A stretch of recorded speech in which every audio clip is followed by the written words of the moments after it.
Good morning, Jasper High School. I'm Hillary Bauer. And I'm Priscilla Olson. And you're watching this week's edition of Wildcat Weekly.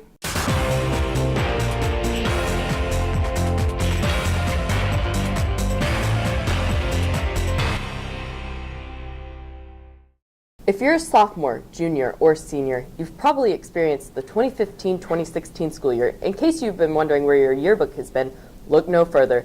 Your yearbook will be delivered today during homeroom. Ready? Okay, here we go.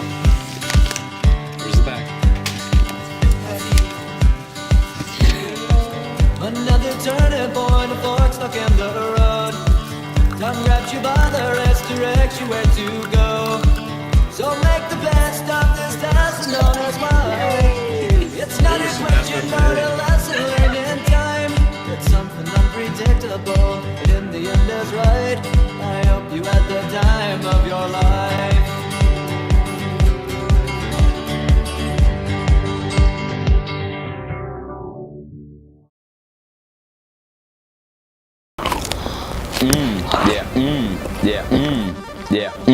You could taste these delicious breadsticks too Friday at Wildcat Corner.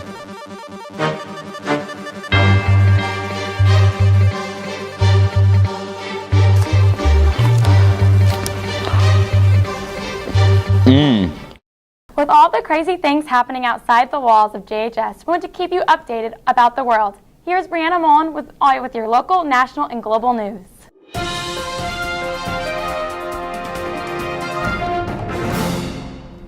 Hello Jasper High School, I'm Brianna Mullen bringing you up to date on current event news. The Ireland Bicentennial was this past weekend. The City of Ireland celebrated its 200 years with events such as the Lumberjack Olympics, the Color Run, and a huge parade as the finale for the weekend.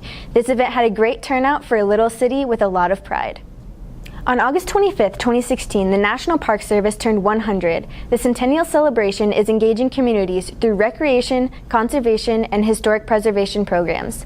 America has over 413 national parks, of which were founded by President Roosevelt and Wilson. Here's Amanda Ackerman on the scene visiting a national park that's close to home.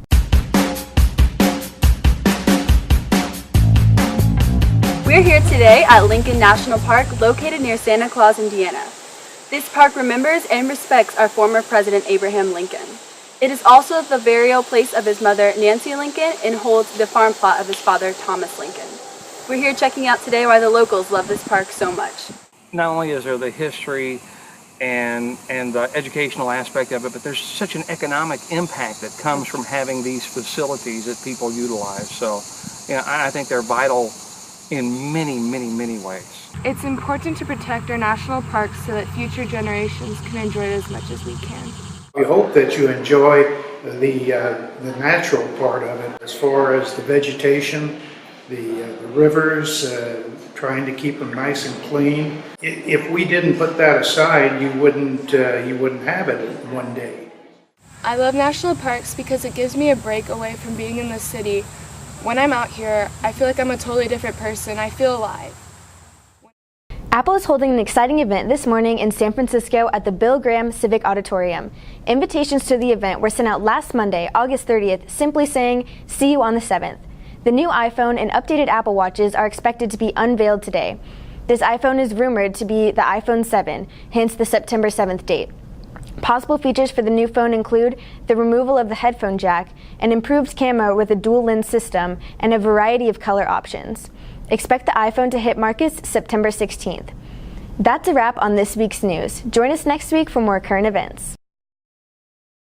From soccer to golf, all the way to football, Jasper High School has been loaded with sports this week. With more on our Wildcats, here is Nick Hodell. Thanks, girls. The main highlight of this past week of Wildcat sports is the talented tension centered on Jerry Brewer Alumni Stadium, where for the first time in the 2016 season, the varsity football team played at home, and they made sure the bad memories of opposing offenses running all over them in the first 2 weeks of the season were erased. With more of the Wildcats' clash with Boonville, here's Andrea Rillo. The Jasper Wildcat football team proved their resilience in an astounding 42-14 victory over the Boonville Pioneers. Running backs Ryan Ewing with 2 touchdowns and Sam DeWitt with 1 touchdown along with Adam Henninger's touchdown, assisted the Cats towards victory. Quarterbacks Justin Pearson and Jacob Aubryon scored as well, helping to boost their score. Jasper's defensive game was just as strong, with interceptions snagged by defensive backs Tanner Egbert and Malik Chapman. We talked to seniors Seth Hill and Leo Magana to find out more about what the Cats are looking forward to this season.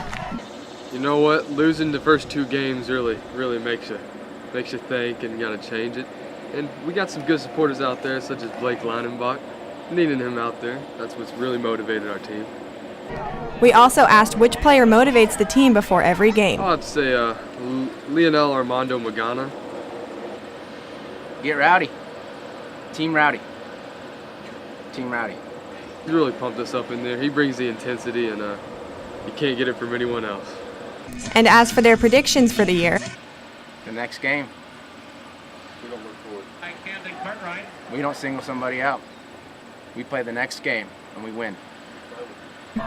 the Jasper Wildcats will face Heritage Hills this Friday. Make sure to go out and support the Cats. Boys and girls soccer are well into their season, as well as the girls golf team, whose sectional is already a week from Saturday. Hard to believe.